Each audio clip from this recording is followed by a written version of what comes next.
Since 1996, mountain pine beetles have greatly affected the ponderosa pine forest of the Black Hills in South Dakota, killing millions of trees and infesting hundreds of thousands of acres. Broad swaths of brown trees linger where a green, healthy forest once stood. The mountain pine beetle, an indigenous species, has caused forest-wide epidemics in the 1890s, the 1940s, 1970s, and today. In order to address this tremendous threat, the state of South Dakota, along with partners on the local and federal levels, has implemented the Black Hills Forest Initiative. We have seen the effects of the current beetle epidemic in Custer State Park, the crown jewel of our state park system since 2004. Mountain pine beetle outbreaks develop irrespective of property lines, being equally evident in wilderness areas, mountain subdivisions, and backyards. Even windbreak or landscape pines many miles from the mountains can succumb to beetles imported in infested firewood. With Custer State Park in the heart of the Black Hills, we have been concerned about beetle impacts negatively affecting tourism. In addition, the millions of dead trees killed by mountain pine beetles provide an environment where catastrophic wildfires could spread rapidly, causing severe risk to life and property. With more than 1/3 of the Black Hills National Forest, over 400,000 acres, infested by mountain pine beetles, and with the outbreak showing no sign of relenting, we knew we had to take decisive action to attack this infestation. Our efforts involve leveraging federal, state, and private resources to help address this serious problem, with South Dakota leading by example. In 2011, Governor Dugard pledged $4 million to the Black Hills Forest Initiative, a 3-year effort to assist landowners affected by the beetle epidemic. The program offers free surveying and marking of infested trees, as well as 50% cost share for removing them.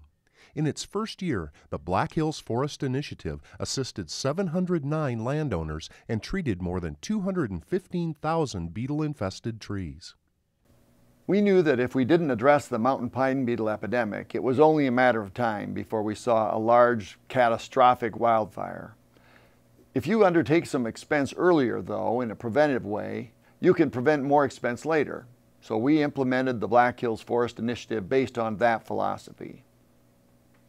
Fighting the mountain pine beetle epidemic has required the use of a suite of approaches, including harvesting entire trees, spraying legacy trees, and treatment techniques including the cut and chunk and cut and peel methods. Harvesting involves removing the entire tree for use in commercial sawmills. By harvesting as many trees as possible, we remove fuel loads from the forest while providing a valuable commercial product. Preventative spraying around lodges, cabins, and homes mitigate the spread of mountain pine beetle. The use of bait pouches to draw beetles to a particular tree that is then cut has been effective in killing beetles as well. The main innovation in this initiative has been the use of various cutting techniques, including cut and chunk and cut and peel.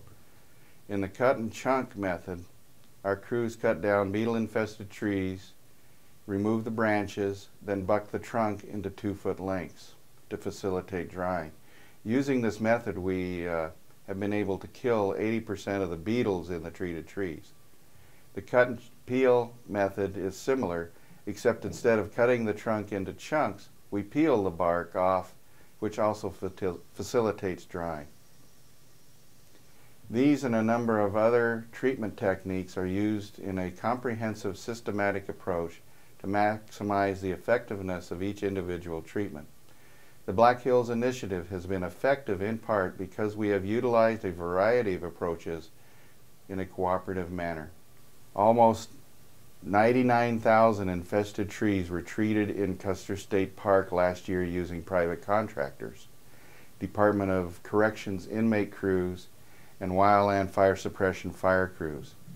Legacy ponderosa pines near buildings were sprayed to prevent them from being attacked by mountain pine beetle, and remnant limber pine stands were treated to protect them from the beetles as well in the Cathedral Spires area. Private land treatment began in earnest in 2010. Although some private lands were affected long before this time. The Black Hills Initiative allowed expansion of private lands programs in 2011. The South Dakota Association of Conservation Districts contracted to provide marking crews, and the state developed cost share programs to assist private landowners to treat their beetle-infested trees. During South Dakota's fiscal year 2012, efforts by the state and cooperating counties resulted in over 117,000 infested trees treated on 92,000 acres. The Black Hills are still standing and ready for people to come and enjoy. We have quite a way to go fighting the pine beetle, and we hope this initiative spurs more involvement from other forms of government as well as private individuals to do their part in helping with this outbreak.